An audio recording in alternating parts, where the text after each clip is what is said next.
You're listening to Hysteria, the podcast for people who think that people who got their science tests handed back to them face down should not be legislating healthcare. It's one of the funniest you've ever done. Thank you. I mean, I it's honestly... just so true. I have such a visual of those tests going down head first. And they're like, whatever, I don't need science. I'm going to be a lawyer. Fuck it. Science is for dweebs, and I do football. And it's like, well, there should probably be more science in football because there's some problems there. This week, we're going to talk about something that isn't necessarily off of the most recent of headlines, but it's kind of an overarching theme that has become a big part of the national conversation, and I think it should be a bigger part of the conversation. Donald Trump and J.D. Vance hate women. Clearly.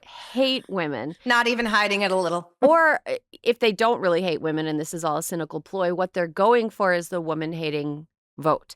And they are throwing all of their eggs in the basket of angry white dudes. So, Alyssa, about a month ago, Donald Trump was asked about whether or not he still wanted Black people's vote, because earlier in the campaign, there was talk that the Trump-Vance ticket, or just the Trump ticket at the time, was going after the vote of disenfranchised Black and Hispanic men. And he made some kind of throwaway comment during this Q&A about a month ago, where Trump said something to the effect of, white men are through the roof. And now putting that through the demented Trump translator that I've had to install in my head against my will, because what he says makes zero fucking sense. Ever. Unless I try to, I'm just like, what could he mean? Because I think he meant something. And now I need to figure out what it was. I think what he meant is that they are betting on angry white guys. And they have data that shows that angry white guys are very devoted to their Trump-Vance support and highly motivated to vote. That's my read. That's not what he said. He said some gobbledygook. Seems like a fair interpretation. But that's what it said. And it seems now the more public statements we get from Trump and Vance and their surrogates, to be frank, the more it seems like, to quote Tim Walz, they're turning their party into the He-Man Women Haters Club, right? It's a cute reference for a really insidious thing. So this is manifesting in a few ways. First, their language. Not only have they mocked Vice President Harris in a bunch of different ways, like the childless cat lady comments, to the doubling down on the childless cat lady comments, to the tripling down on the childless cat lady comments, to Sarah fucking Huckabee Sanders saying that children humble her. Girl, I can think of several. Up. Your brain should humble you. So your level of riz compared to the riz of almost everyone else in public life, that should humble you, but that's neither here nor there.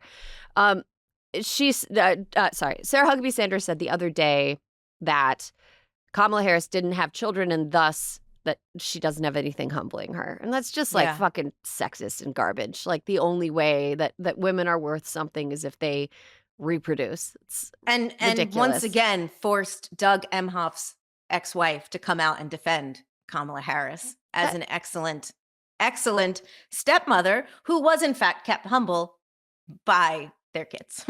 Yeah, I would imagine being a stepmother would be an incredibly humbling experience. I think so. I've never been a stepmother, but all the good ones that I've known in my life, it's really work pretty hard, and it is a journey to get there. But there was a report by Wired a few weeks back that directly correlated things that Trump and Vance say with things that somebody like Andrew Tate might say. And Andrew Tate, as much as I want to call him Andrew Tate every time I see his name, is somebody who has just in the most aggressively tacky and unappealing way possible tried to sell this version of masculinity that is just like not funny, not cool, aggressive, like violently horny and mean.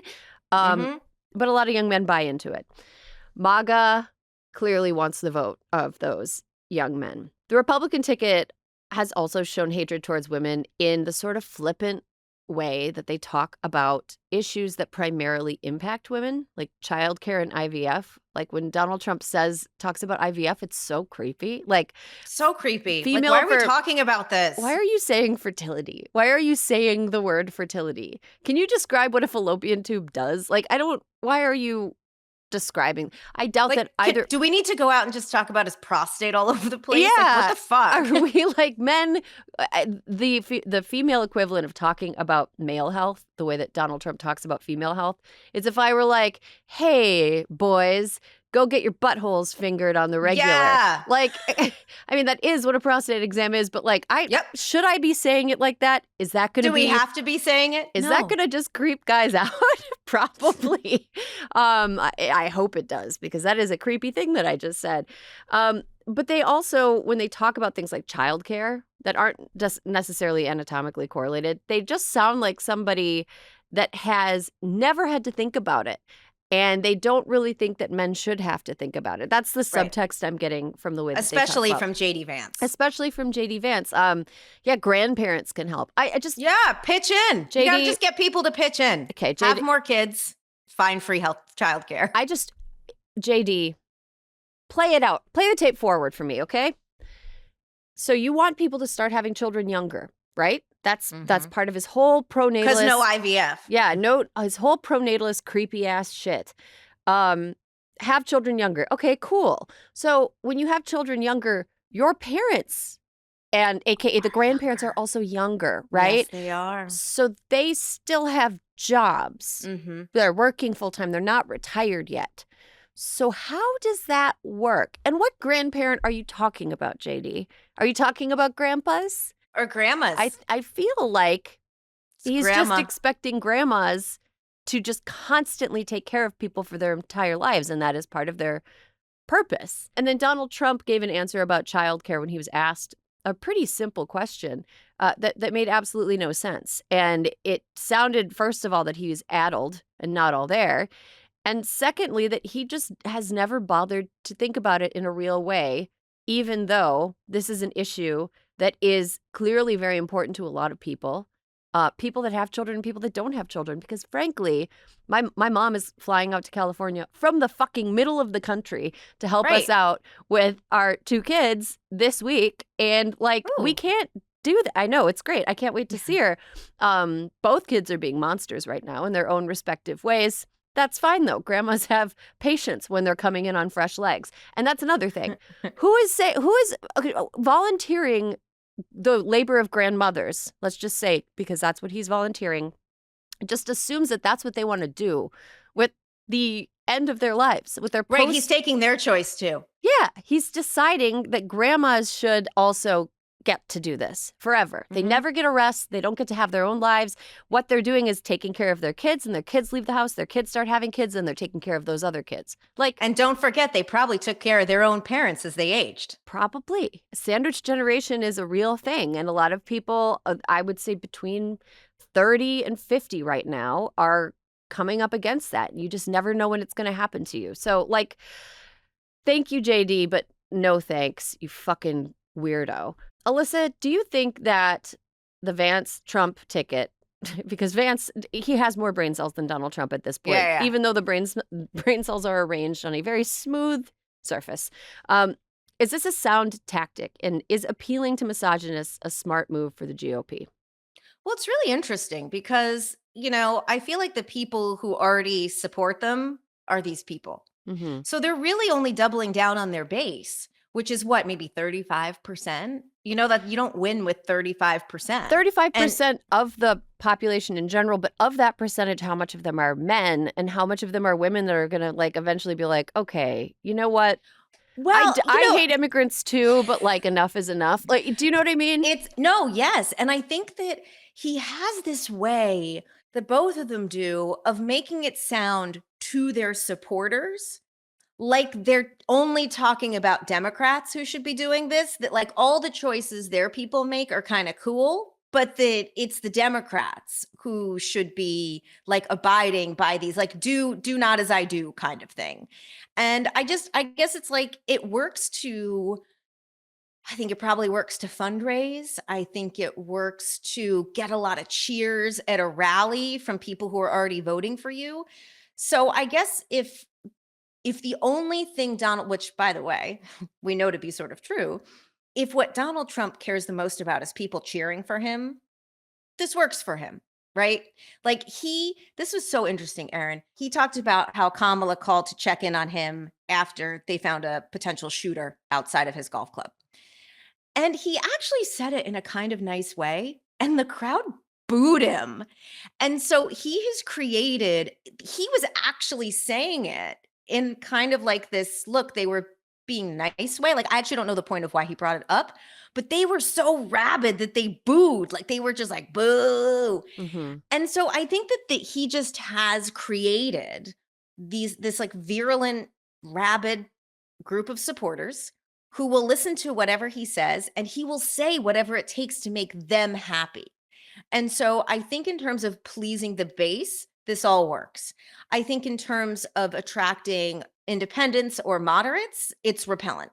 Mm-hmm. Yeah, I think, like I've discussed with you before, I think that they are men that only hang around other white men for the most part.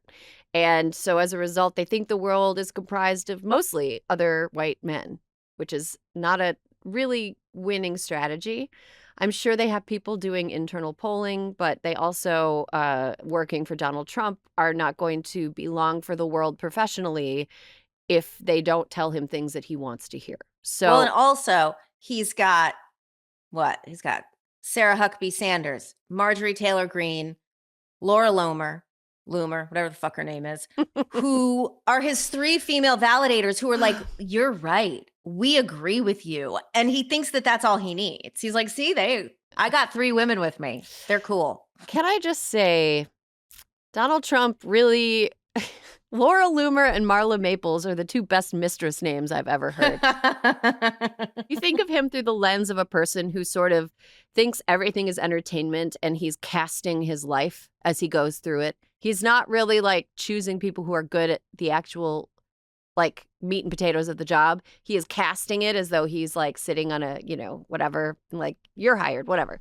Laura Loomer and Marla Maples, if I saw those names on a list, I'd be like, those are mistresses. Sounds good. Sign them up. Perfect. Great names for my romance novel. We don't know if they're banging, and it's gross to even ask the question.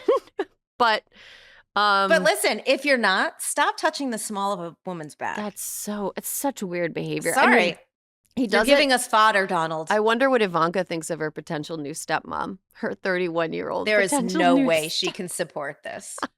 I wonder what she's doing and how many prescriptions for various anxieties and insomnias she has. Because I remember reading an account from back when Trump was president. And we are getting a little bit off the rails, but I just have been thinking about this. I remember reading a story from when Trump was president of Ivanka being on the plane with him and taking a pill to go to sleep, which I totally, if you're actually working White House hours, it might be hard to get up in the morning and get down at night. But I was just like, I wonder how many Ivanka's on now. Probably a lot. Oh. I mean, multiples. Daytime, nighttime. She's the Judy Garland special, if you will. Okay. So if you were a Republican, Alyssa. Must I be? I'm sorry. For this hypothetical, you are, and it'll be over in 30 seconds. What would you want their childcare policy to be? Well, like in real life? Yeah. I mean, here's the thing. Here's what would a true Let's have an intellectually Republican... honest discussion. Mm-hmm. Which they have not had. If you're going to ban abortion and say that America needs to populate with kids all over the place, how do you oppose making permanent the child tax credit? How do you not engage in a discussion on paid family leave? Like you don't get to have it both ways. You can't say everybody has to have kids. Where's childcare? Why are you against school lunches? Mm-hmm. Yeah. Like these are things that are not going to bankrupt America. I understand that it's all in opposition because all they want to do is give loads of tax cuts because of them. They're the ones who inflamed the deficit, back when Trump was president. And so they've kind of backed themselves into a corner. But no, if the number one thing that you're really out there talking about is how the population needs to grow, how families need to grow and be more focal and more important in American life, but you hate feeding kids, you hate caring for kids, and you hate the people who take care of kids, I just think you have a real fucking problem. Mm-hmm. I mean, he hit women. That's it. That's Erin, we're on to something. I'm just going to, I know, putting on our detective hats with the two brims facing in the opposite direction. The thing is, let's see, I'm just going to put myself into like a conservative headspace. So if I'm going to be like a full on, socialist, whatever, I'm going to follow my bleeding heart. I think that people should get we should have like a Swedish style parental leave system where we have a very generous amount that can be used up until the child is 8 years old, like in chunks, that both parents need to take part of, like that there's a minimum for how much men are required to take, that you're required to take it. You can't not take it. You have to take it.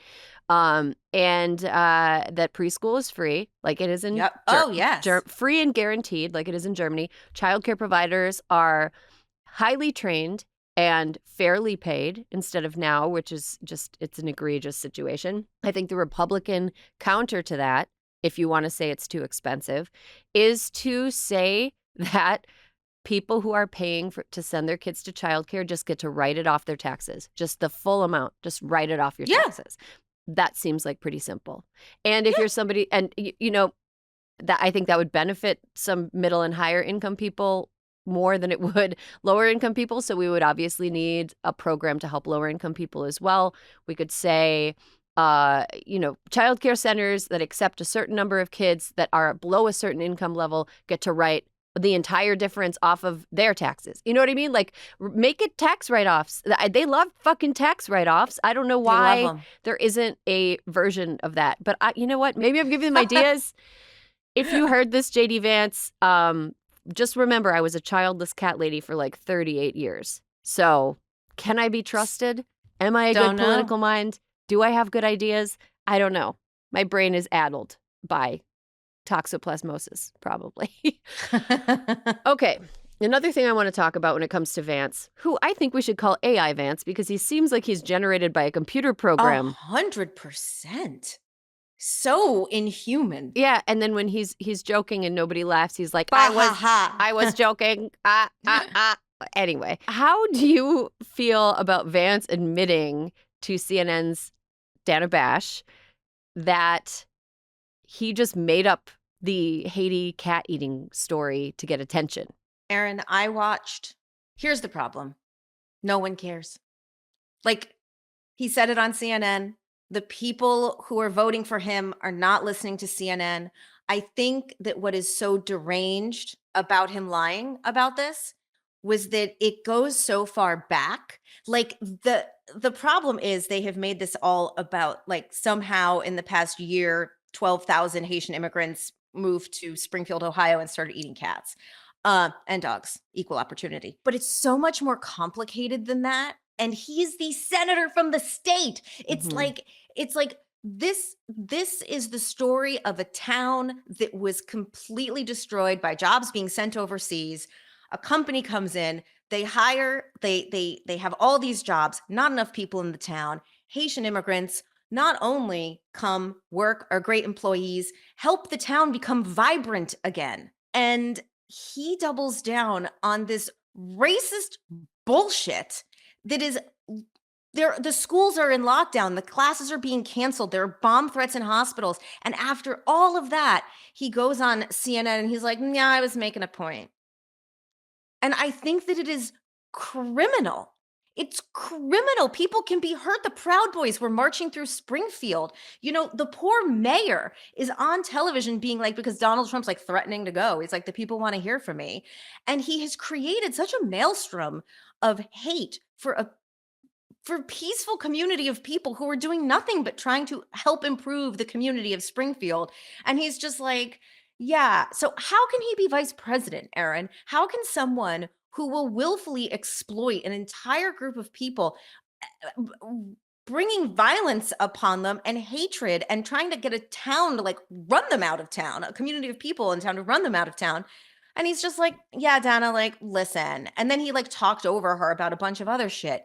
He is a deeply, deeply fucking bad person. I want to know who told him he should make that face all the time. That like frowny man face. It's like stepdad glare. He talks to every woman, like a mean dad who just caught his daughter sneaking in the back door drunk.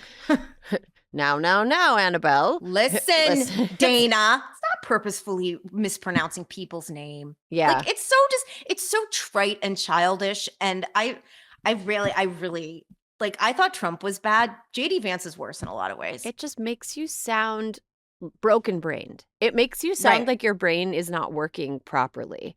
And it's very, very strange to me. You know what? Real quick. Mm-hmm. The fact that everything he did, everything he has done, he has promoted, he has flamed the fans of hate, caused the father of a child who was killed in a bus accident to come out and say, stop invoking me and my kids and my family and our trauma, and we want no part of this. And he still won't stop. That is deranged. Yeah, absolutely deranged. I have that's an incredibly empathetic and thoughtful series of thoughts. And I don't believe that people who are deep in MAGA territory are really capable of that at this point. No, that's why it didn't matter that he said it, because they're not listening and they don't care if he lied. I do want to ask a bloodless political question, though. Hit me. How many Haitians are in the state of Florida? It's a few hundred thousand. It's not small. It's not 12,000. It's not an insignificant number of Haitians. And I'm just bringing that up because I think that alienating a major group of immigrants to this country that live in great concentrations in a place like Miami is not great coming up to an election where there's, Florida's a solidly red state, but like, is it if the hundreds of thousands of Haitians who live there are highly motivated to vote against somebody who is aggressively racist specifically toward them? Just putting it out there. It feels not strategic. It feels not strategic. Speaking of not strategic, Alyssa, there was another vote on IVF this week. Yep. Let's talk about it. Let's talk about it. They did it. So Chuck Schumer brought up the Right to IVF Act. We've talked about this before. Tammy Duckworth's bill was brought up in June, failed in June. But you know what, Erin? All these Republicans keep being like, you don't understand. We're cool with IVF. We're cool. We don't want abortion, but we're cool with IVF. Not cool with IVF, Erin. Every single Republican, except for our frowning queen, Susan Collins of Maine, and Lisa Murkowski, who has always been good on this issue and deserves credit. All but those two voted no, including JD Vance, who I think didn't even show up for the vote. Same thing he did with the extending the child tax credit vote. Clearly, what a pussy. Complete pussy. Show up, take the vote. The people having the biggest problem with pussy are the actual Republican men, not. It is cowardly, especially on the heels of Donald Trump making the wild promise that when he's president, he'll force private insurers to cover the entire cost of IVF, which to me, as somebody who has many friends who have gone through IVF and who had delayed thinking about being a mother until I was like in my late 30s, partly because of financial reasons, but also I hadn't met the right person. But also my brain couldn't even entertain meeting the right person. I wasn't there. Just weren't there yet. But let me just say this. If we are going to protect IVF, I think we absolutely should. And it's so hypocritical of Republicans to not do it when they're called on it. Okay, you support access to IVF. Why can't you support a federal law that protects access to it? We're not asking for everybody to pay for it. We're just trying to let it be a thing. I just cannot wrap my head around how it maths that Donald Trump wants insurance companies to be forced to pay for this extremely expensive procedure, which that's a whole other conversation. But he wants all insurance companies, which means everybody who's insured, to pay for this extremely expensive procedure. But he doesn't understand that a lot of times people need it because they delay parenthood because of things like a lack of family leave, because of things like a lack of affordable childcare options, because they are simply not. Housing's too expensive. Housing is too expensive. People in Los Angeles County, where I live, with young children are leaving because of course. Elementary schools in my area, their enrollment is down, except for places like Ivanhoe Elementary, which is like where all the rich Silver Lake parents live. Enrollment is down because there are fewer children because people can't afford to live there. Okay. IVF will be much less necessary to a lot fewer people. And there are some people who are, who have issues with fertility just from jump. And that's totally fine. But there are a lot of other people that use it because they are like, I don't think I'm going to be ready financially to have children until I'm like at least 38, 39. And like, that is the long and short of it. So like, okay, we have to be comprehensive about this. And it is so irresponsible for him to just be like, I'm paying for IVF without understanding that the use of IVF is tied in with so many other economic issues around reproduction, healthcare, and childcare. You cannot parse one out and be like, here, everybody gets this, because it doesn't solve the root issue, which is that we do not support families. We do not support mothers. We do not support babies. We do not support caregivers, childcare providers. We do not support elder care providers. Nope. Like, we don't support women. This country does not support women. And it has depended on the free labor of women in order to run for its entire history. And now that women are like, how about I get paid for my labor or just not give it? Everybody is spiraling out. Guys. Well, also, Erin, he doesn't have comprehensive plans for anything. No, he's just saying shit. He just says shit at rallies that he knows it. Look, it's like, Erin, how many times have we heard, like whenever you turn on the TV for cable news, everyone's like, let's go back to Kamala's inconsistent fracking answer, right? I honestly don't give throws a shit. out. He throws, but like he stands at rallies and just says wild shit about policies that would affect like half the country, the whole country actually. And everyone's like, he said it again. Alyssa, I want to read, speaking of wild policies, another thing I've been trying to do this week because we're working on this fucking guy about Donald Trump. So I've been reading a lot of his words, watching a lot of footage of him, and it is my brain, again, completely broken.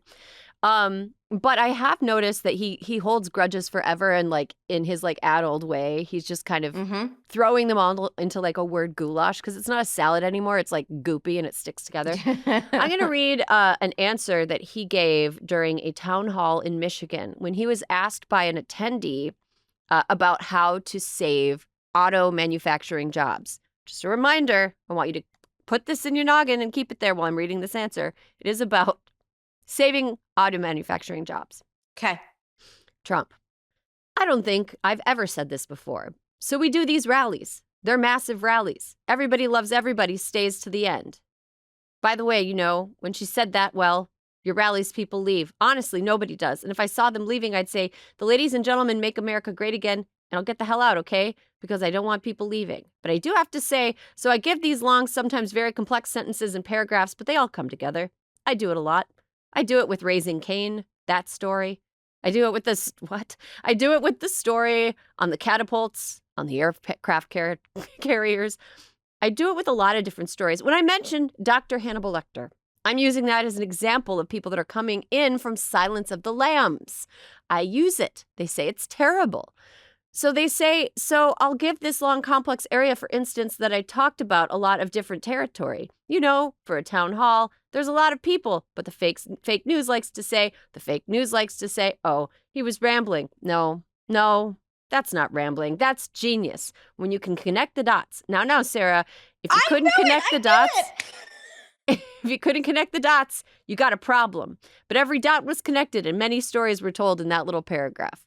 Erin, that was the one where Sarah Huckabee was on stage looking so uncomfortable. It was like Curb Your Enthusiasm music as you like zoom in on her face. It was very funny. Listeners, I did not know Erin was going to read that. Yeah, I wanted knew that was I wanted an authentic fear response from you. He also said that the biggest danger was the nuclear power to auto jobs, and everybody's got nuclear bombs, and he's real worried about it, and even Pakistan has nuclear bombs, and it's like... You know what we're worried about? That he's got access to a nuclear bomb. He had it for a while. That's what I mean. And then he put papers possibly regarding it in a bathroom in his private club. An ugly bathroom. And there are people who are undecided. I'm just going to go ahead and say the the man who was apprehended on the periphery of the Trump golf course this past weekend has a crazy political history. He supported Vivek Ramaswamy and Nikki Haley and also Bernie Sanders and Tulsi Gabbard. Yeah. So, like, when I think of undecided voters, it's kind of where my mind's at right now. Really? You can't decide between that word mess? Maybe, Erin, from now until Election Day, we should just take 5 minutes every episode and each do a dramatic reading of something verbatim that he said. If you don't know what he's talking about, there's something wrong with you. And I didn't realize, Dr. Hannibal Lecter, it's nice that he uses the doctor part of his I know, it's respectful. His title. Some interesting news in Nebraska. The Supreme Court ruled last week that opposing constitutional amendments can appear on state ballots in November. So currently, Nebraska law prohibits abortion after 12 weeks, with exceptions for medical emergencies, sexual assault, and incest. Now, let me just say 90% of abortions take place at 12 weeks or earlier because a first trimester sucks. Most of the time, you know you're pregnant. There are circumstances where you might not know you're pregnant or you're disenfranchised and you can't access the care that you need. But 90% of abortions take place before that 12-week mark. The ones that are delayed until after that often take place because of something catastrophic, heartbreaking, awful, like terrible. Like you get your NIPT results back around 12 weeks, and that can tell you if your child has like a genetic defect that's incompatible with life. It doesn't test for all of them, but it catches some of the big ones, and sometimes you're not going to know until you're 12, 13 weeks along. Anyway, that's neither here nor there. One amendment known as Protect Women and Children would codify that law, like keep it on the books, and another amendment called Protect the Right to Abortion would effectively reverse it. So only a handful of states have protections for the right to abortion in their state constitutions, and Nebraska is a deeply red state. Alyssa, do you think that the Protect the Right to Abortion amendment has a chance at passing, or is that wishful thinking? I'm concerned about the name of the second amendment.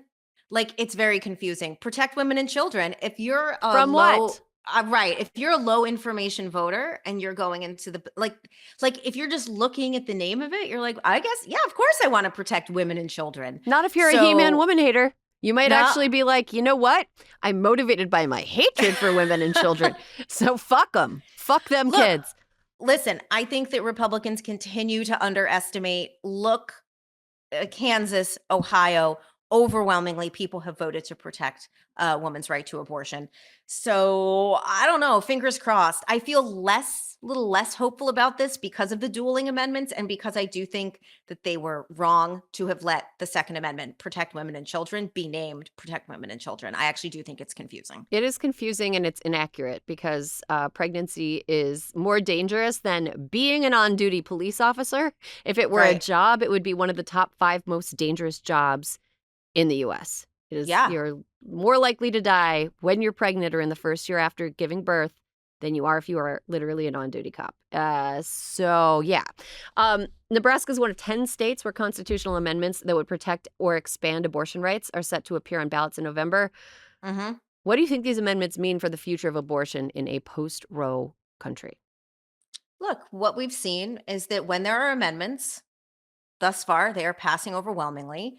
I think maybe at some point, I mean, look, Erin, the thing that's like really fucking creepy about Republicans is that their constituents are telling them what they think. I'm not talking about the core base of their party. I mean, the constituents that they represent in their state are telling them abortion, reproductive freedom should exist. Women should have access to it.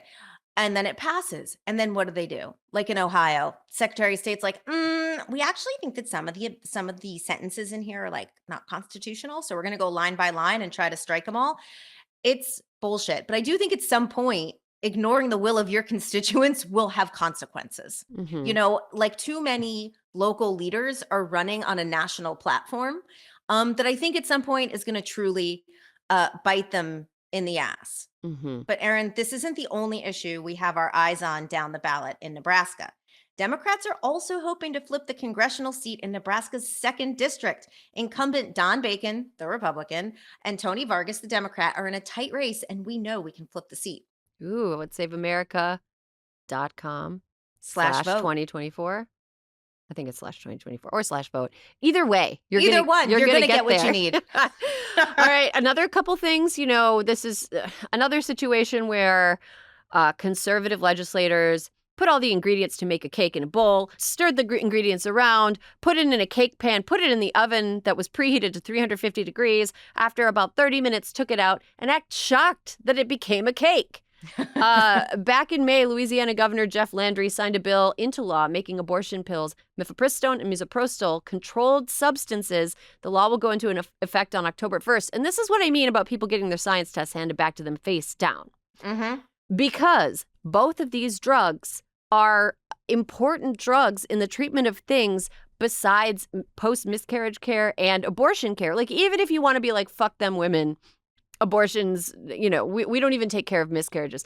Like, both of those drugs have other uses. Both of those drugs. Can I give you, I have a lot of thoughts on this.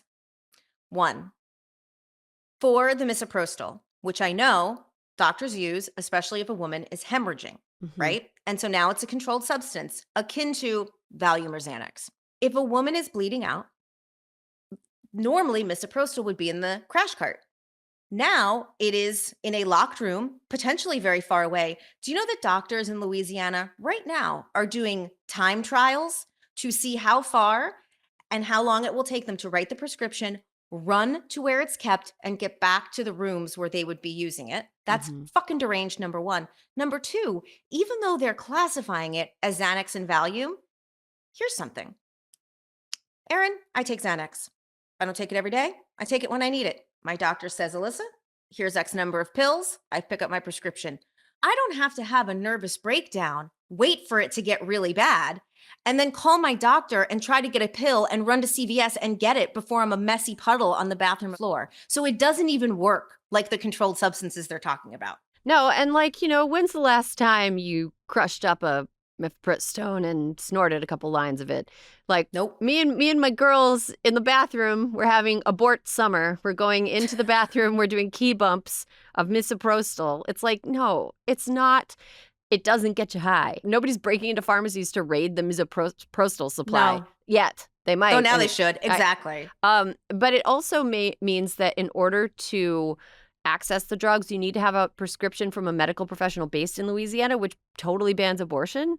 So, if you're trying to do the pills by mail thing, that's another added layer of risk. And it's really, really stupid. It is a huge waste of time and a huge waste of money, and people are going to die. People in Georgia have died because of the abortion ban. ProPublica uncovered just this week. It's disgusting. Ron DeSantis still being, trying his hardest to be somehow less appealing than J.D. Vance, is having his goons go around knocking on doors trying to verify that real people signed a petition that meant to get an abortion amendment on the ballot this November. What is Ron DeSantis' long game here? Does he really want to edge out J.D. Vance as America's biggest fucking prick? Erin, that's a sad thing. I think he's spiraling, and this is part of a midlife crisis because he knows that he lost his one chance.